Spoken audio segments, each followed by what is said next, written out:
what are sort of some of the differences between residential and commercial property? And what are some of the reasons you see your clients buying commercial property instead of the residential stuff? Yeah, really good question. We still probably, on a percentage basis, the clients that we work with, I'd say it would be somewhere around 80% residential, 20% commercial, and that's probably looking like it's growing. So it might shift to about 30% commercial, 70% residential.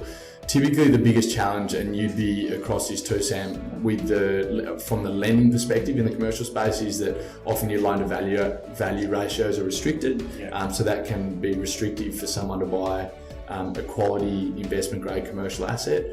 Also, the biggest key risk investors will face in the commercial space is vacancy.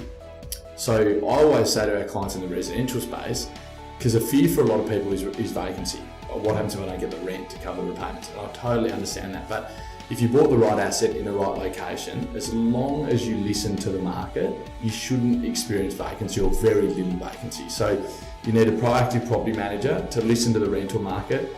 Don't just assume that year on year you're going to have an increase. Sometimes you might have to decrease your asking price to get a tenant in. But in the residential space, generally speaking, you should experience very little vacancy if you buy the right asset. Commercial, on the flip side, even if you've got a good quality asset, often once you have a tenant that moves out, let's say, it might take you quite a period of time to secure another quality tenant, and then you've got that holding period or that cash flow shortfall.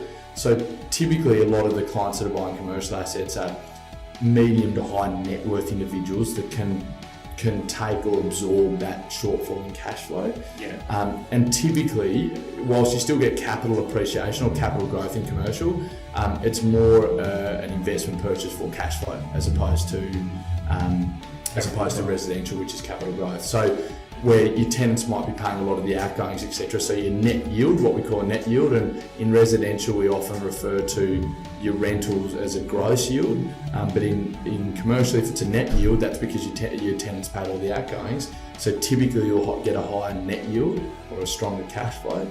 Although in this market, because the appetite for commercial properties has been significant as well in some markets, we're seeing yields getting squashed, or coming in a bit shorter.